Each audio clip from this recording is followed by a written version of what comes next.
All right, so Preston, I recently just gave you the article, and I just wanted your opinion on it. But apparently, we're getting another Game of Thrones prequel. It's in the works. Well, it hasn't been confirmed yet. HBO hasn't ordered yet, but they're strongly looking at it, and it's going to essentially cover Fire and Blood. Now, everybody's been telling me that the Deadline article made a mistake. That it's supposed to be Dance of Dragons, but that really doesn't make any sense because I went back to the Deadline article and they didn't update or correct their mistake. So I'm gonna go ahead and assume that that's not a mistake. That they are doing Fire and Blood.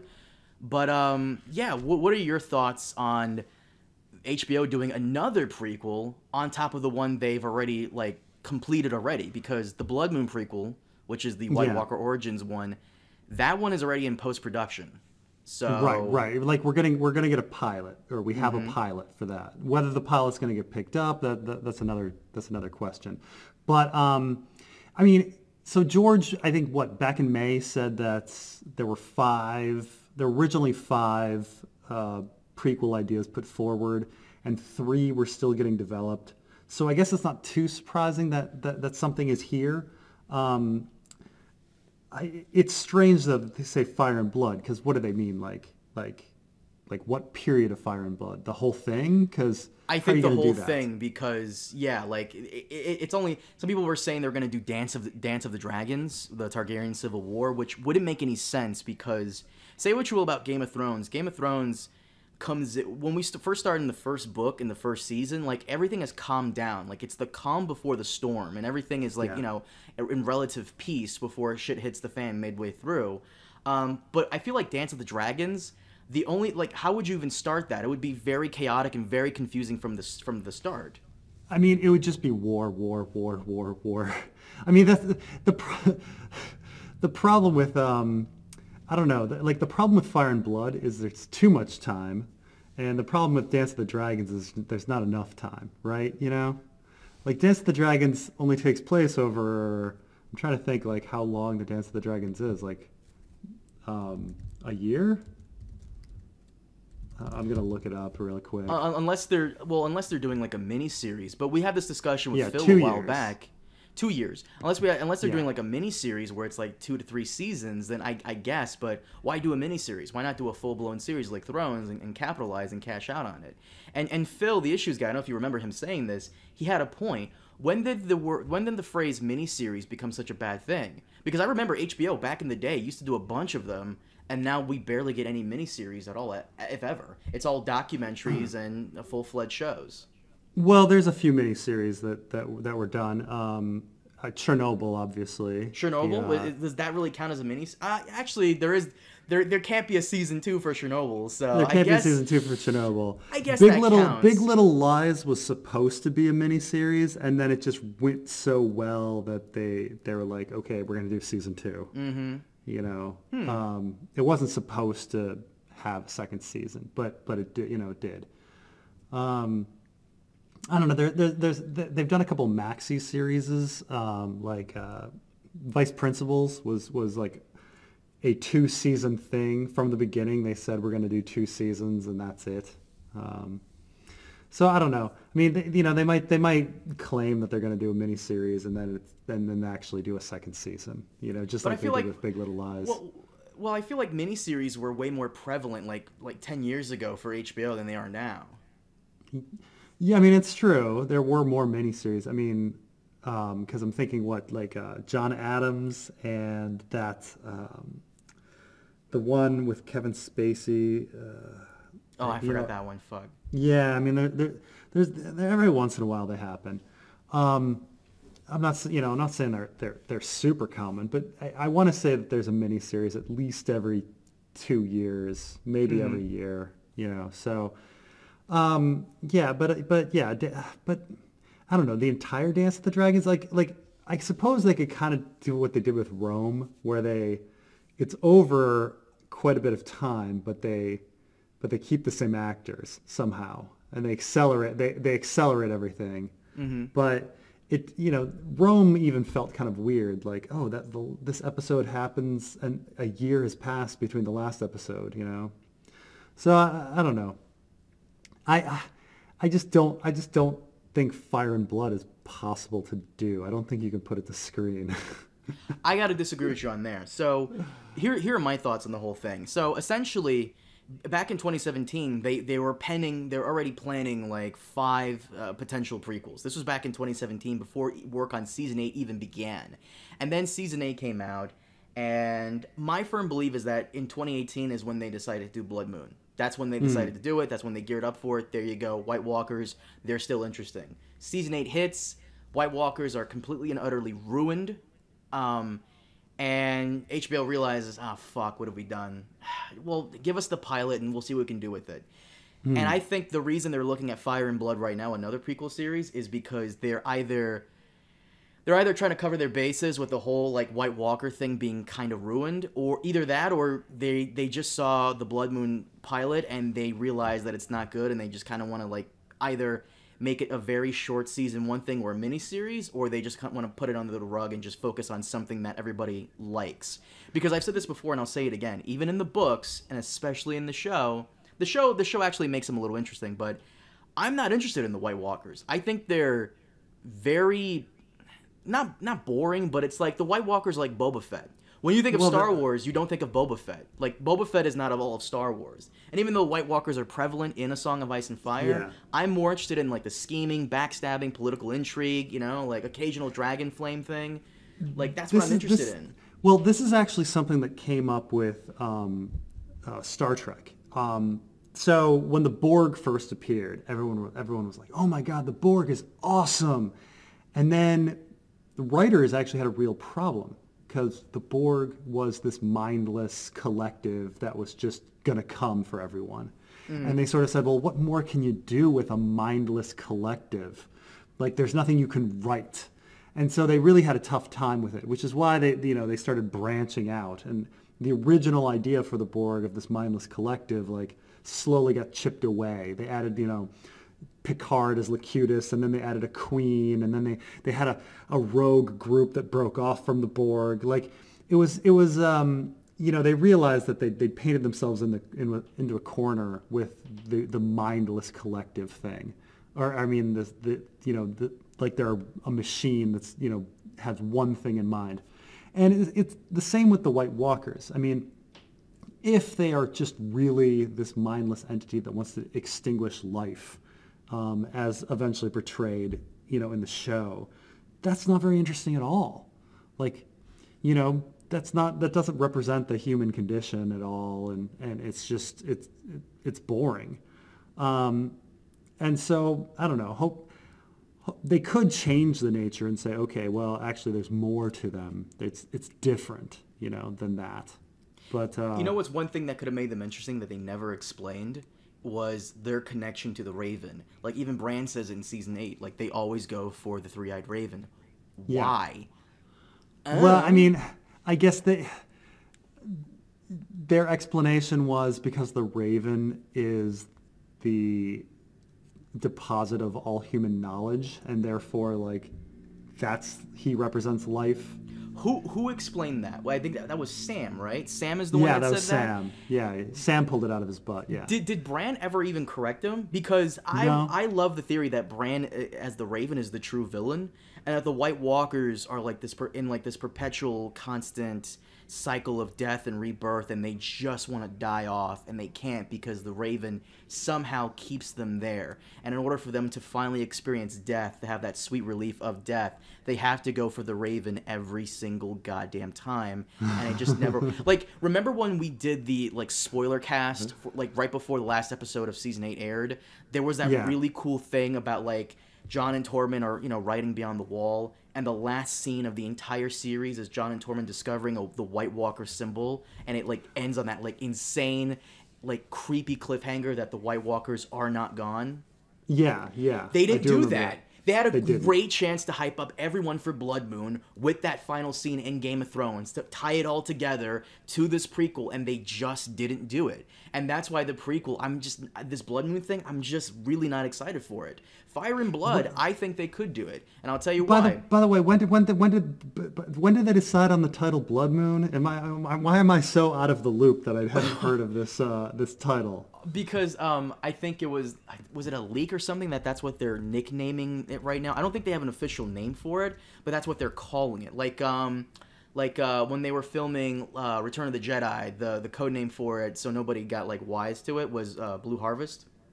Oh, right. Right, So we yeah. don't really know the title. We're just calling it Blood Moon because Blood Moon is the working title for this long night oriented thing. Okay.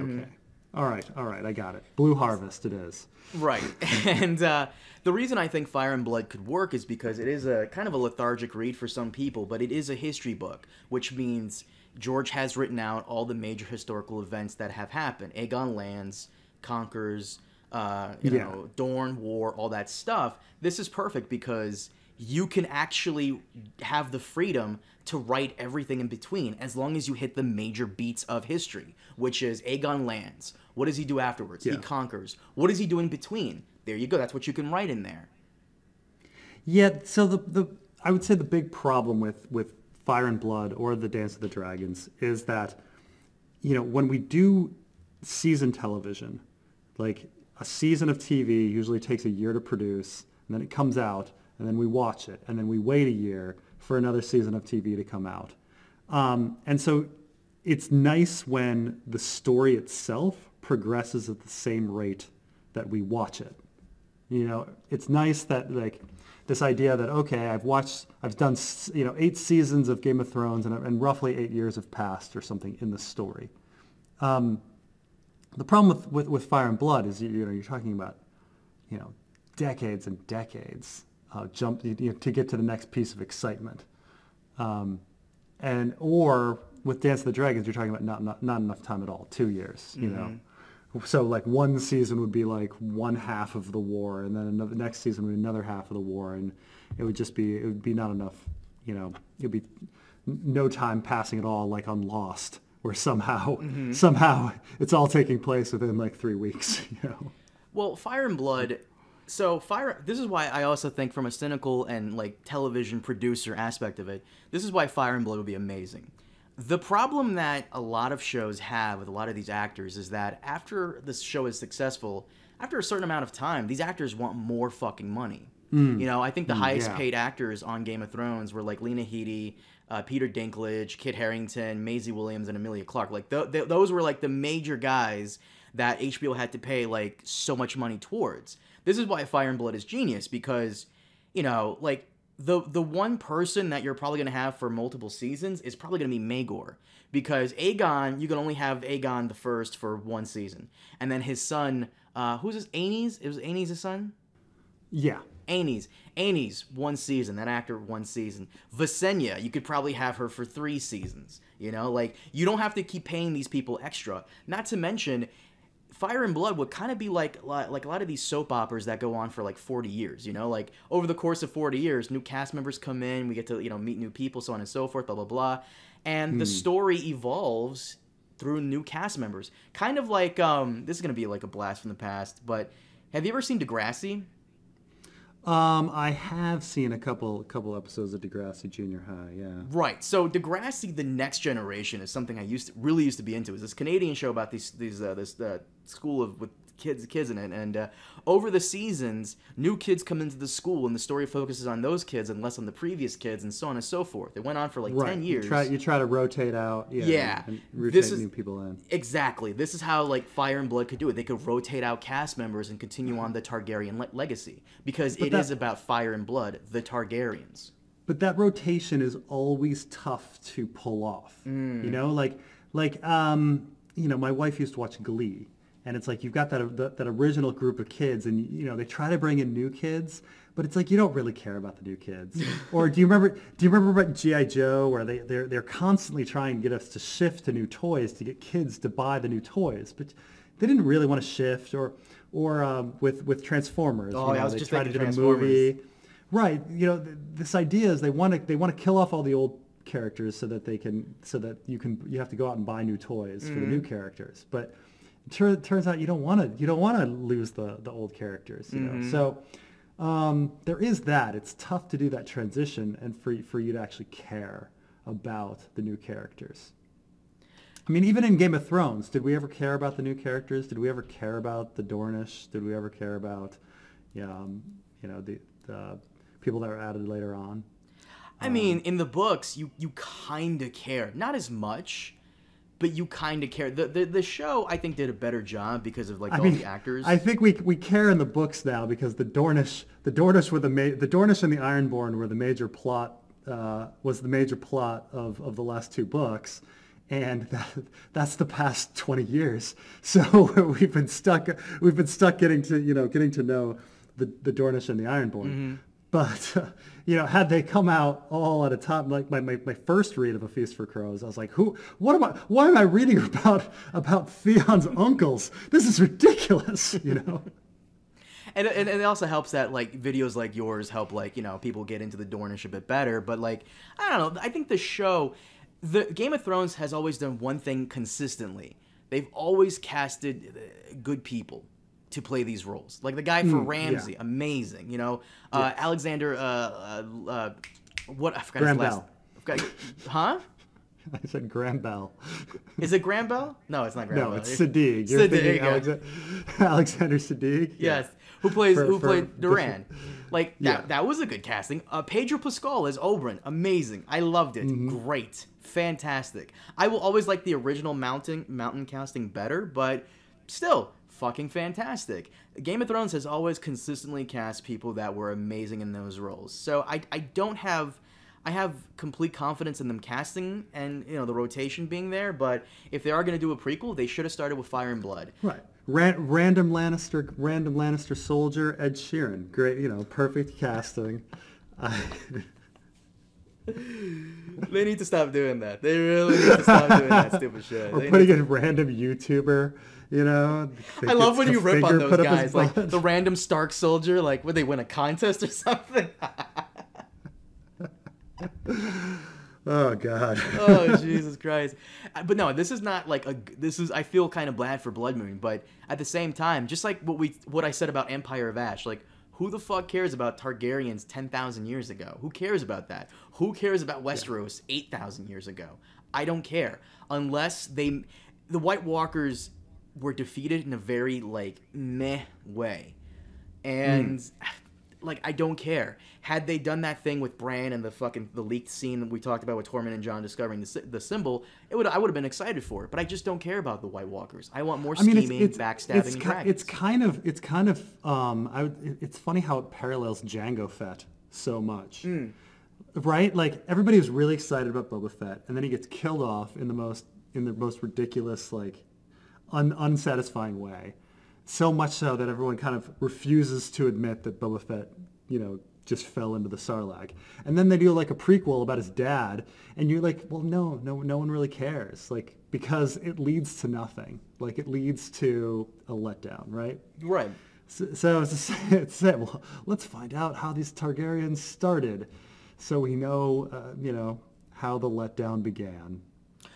Well, I would actually compare the White Walkers to Boba Fett. Like at first, they were interesting and cool, and then that their demise was kind of like a meh moment. I just really don't care. Like when you think of Game of Thrones, the first thing that comes to mind is not really the White Walkers. Just like with Star Wars, when you think of Star Wars, the first thing that came to mind is not really Boba Fett. Like there's so much more to Star Wars than just Boba Fett, and there's so much more to Game of Thrones than just the White Walkers. Hell, even in the books, they've made a couple of appearances, nothing like too major, and that was it. Like, there's way more interesting stuff going on elsewhere, like Euron invading the Reach, Stannis' campaign in the north, the shit going on in Meereen with the Barristan trying to hold off the Slaver Alliance, the stuff with Ariel Hota and Darkstar. Like, there are way more interesting things happening than anything that has to do with the White Walkers. So why the fuck HBO would want to do this Blood Moon prequel is beyond me, but what are you going to do?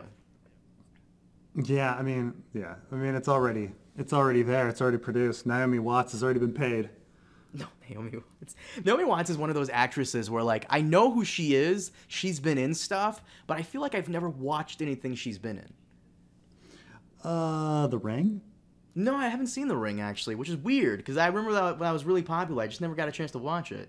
She's like Ethan Hawke. Like, Ethan Hawke is in stuff, and you never really know Ethan Hawke is in stuff until someone goes, yo, dude, that's Ethan Hawke. What?